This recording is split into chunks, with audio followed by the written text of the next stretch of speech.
Tucker Carlson recently issued a questionnaire to various declared and undeclared sort of potential Republican 2024 presidential candidates. Most notably, he asked about their stances on the Russia-Ukraine war. Florida Governor Ron DeSantis, who's likely going to enter the race in the spring or the summer, gave the following response to Tucker's questionnaire here. So they submitted the questions in writing, and then the candidates or would-be candidates wrote back. So the question here is: opposing Russia in Ukraine in America's interest? And Meatball Ron answers here: while the U.S. has many vital national interests, securing our borders, addressing the crisis of readiness within our military, achieving energy security and independence, and checking the economic, cultural, and military power of the Chinese Communist Party, becoming further entangled in a territorial dispute between Ukraine and Russia is not one of them. The Biden administration's virtual blank check funding of this conflict for as long as it takes, without any defined objectives or accountability, distracts from our country's most pressing challenges. So this marks a considerable pivot because many of DeSantis's detractors argued that he's not going to be able to shake his sort of affiliations with the sort of interventionist neocon wing of the GOP. And we have been on the forefront, or the vanguard, if you will, of insisting that he is capable of making such a pivot, and that he most likely will. And Russ, you were on this before I was, since you've been on the DeSantis train. Not that you're rooting for him, but you've been predicting that he's going to do very, very well for a long time. And it seems now that that pivot is here. Now, before we give our takes on this, we do have to, of course, give some reactions from the Neocon news network known as MSNBC. It's not even a liberal media outlet anymore. It's basically a Bush-Lincoln Project Republican network right now. You know, MSNBC and CNN, for that matter, it's really what the intelligence services started plotting for in the 70s. There's very infamous internal document that leaked where they literally planned the future we're living in now, where they're going to get much more involved in influencing the media. We're here. I mean, it's so out in the open. They're hiring these goons. Right.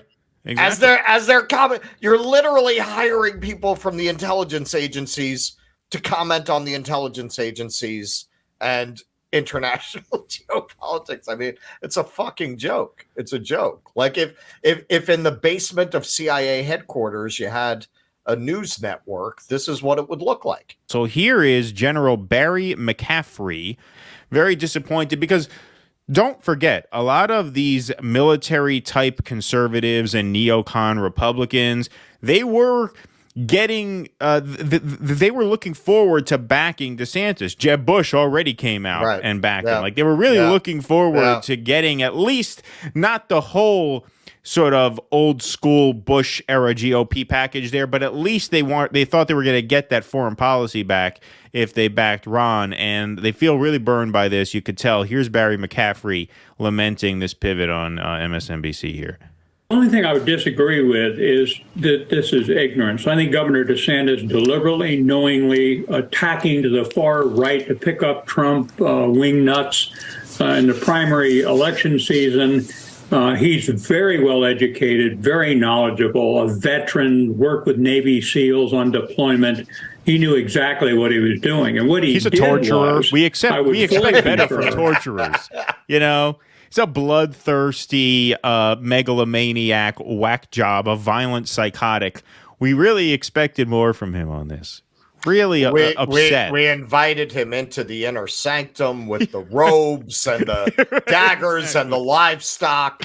Yeah. And this is the thanks we get. What a spit in the face. He did massive damage to U.S. solidarity with NATO interests in Europe and our own national security interests.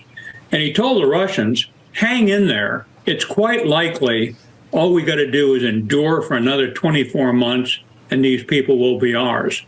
following which we will see threats to the Baltic republics, Poland, Romania, you name it. So it was a Baseless terrible nonsense. statement. He knew what he was doing.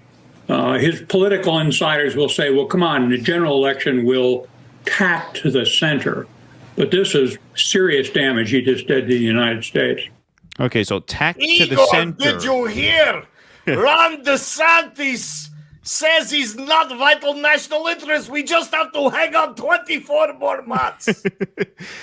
He says two things there that are shocking. I mean, he says a few other things that are shocking, but the main takeaways from there, he starts out referring to the sort of anti-interventionist base of the Republican Party as the Trump wingnuts, the far-right wingnuts. Right. And then he ends it by saying perhaps in a general election he'll tack back to the center. Right. What these guys don't understand is that DeSantis's position and Trump's position, for that matter, they are the center. Right. In fact, Trump's is actually closer to the center than Ron's still. I mean, DeSantis gave a very, very tepid answer there. He could have gone a lot further than he did. Trump basically saying, let's wrap this up within 24 hours. That's actually the center. Now, DeSantis is closer to the center now than he was a few weeks ago, but he is tacking to the center. You guys are the ones on the extreme. People don't want World War III. World War III is an extreme position to advocate. I don't know if you understand that. But like nuclear Armageddon, that's somewhat of a fringe idea to most people. Most people aren't for that. I mean, fans of the Mad Max franchise. Yeah. And Rachel Maddow viewers. That's the cross section. And Rachel there. Maddow viewers. Yeah, there's some Venn diagram overlap there. Exactly, yeah.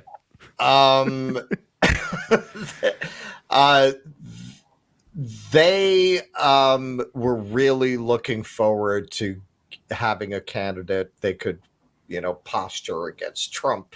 Of course. That was the whole plan. And he just blew it because he's a smart politician. And he knows he needs Trump's people more than he needs them.